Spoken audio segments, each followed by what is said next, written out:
Hey, good morning and welcome back to another episode of Rich on Life Lofts. I am Richard and these are my lofts. I'm going to check them out. I've been gone for 10 days. I haven't checked them out. I got home late last night and I walked out here and just looked in them to make sure everything was okay. And I figured I'd bring you guys along to see how everything went. Let's get this one open.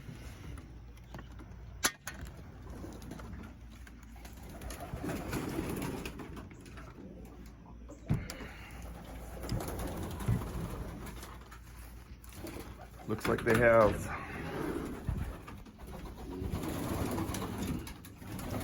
plenty of water left. They've got food. It definitely needs a cleaning, which is what I plan to do today. You know, I clean about every other day, and this has been 10 days. Looks like we have somebody down there making a nest. Have to get that cleaned up, and as you can tell, there's quite a bit of poop underneath the perches. So let me get these waterers out of here and get them cleaned up, get them fresh water. And oh, look, we got some focus. You gonna focus? We got another one sitting over there on 2 eggs. I'll get those cleaned up. So really, they all look pretty good. I'm gonna let them out this afternoon. So they haven't been out for a while. They've been definitely overfed, so I don't expect them to fly very well. Now when I leave, I have a person, a young lady who I found on Rover, who comes over once a day to feed and check their water, but I don't have her clean or do anything else with the birds. All I have her do is open up the lofts and check the water and make sure they're fed, and then my neighbor comes over and shuts up the loft for me in the evenings. So let me go get this one cleaned out a little bit, or just change the water out and get rid of the food trays, and I'll be back with the other loft. Okay, I got the waterers all cleaned out, got a fresh one in here. I scraped underneath the porches and put some new bedding down. The birds were all getting anxious, so I let them out. None of them are really flying. Like I said, they've been overfed for 10 days, getting all they can eat. So I didn't expect them to do much. So got a couple sitting on the old loft, and I got a couple of yard chickens over there. It's to be expected, but they're flying. A couple of them are out flying, so now I'm going to go ahead and just close up the loft and let them come in when they come in, and I'll feed them tonight. So let me, like I said, got the new bedding down. Took the rest of it, I've put it out there in my yard, fill in some holes. The feathers don't decompose so quickly, but the pelletized corn cob works really well for filling holes in the yard.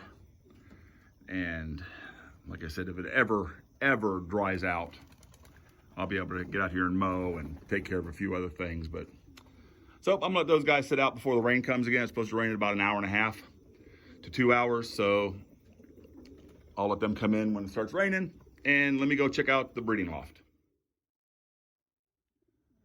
Okay, here we are at the breeding loft. Let's see how these guys are doing.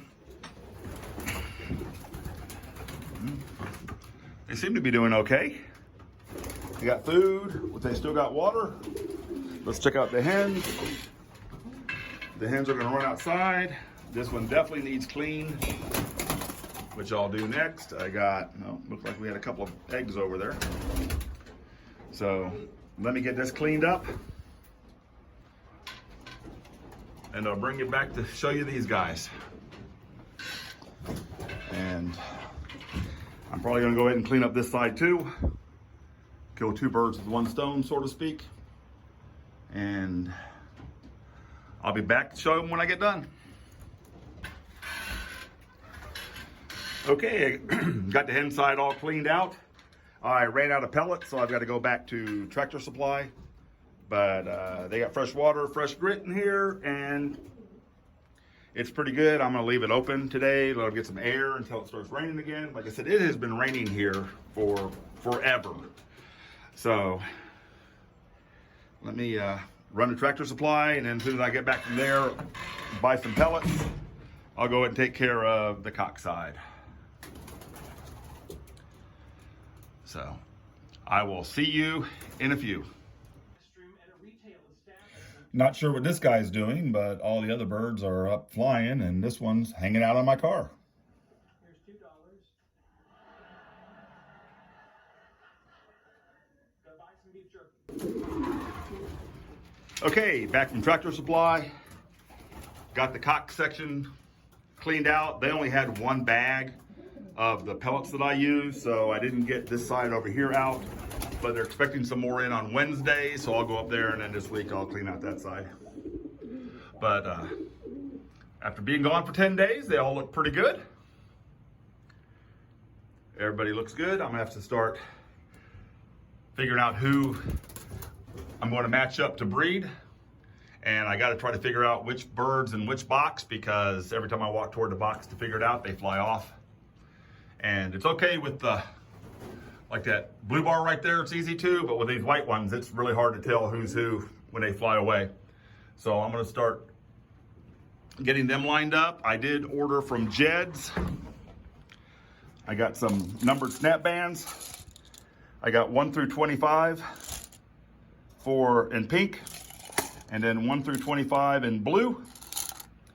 So when I match them up, I'm gonna put snap bands on the hens and the matching band on her mate.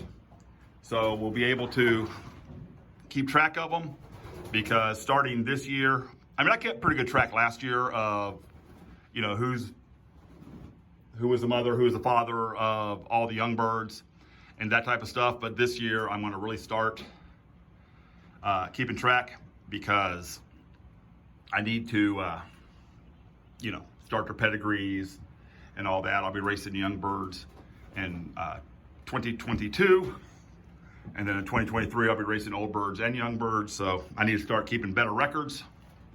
So, well, that's about it for today. I want to thank everybody for watching.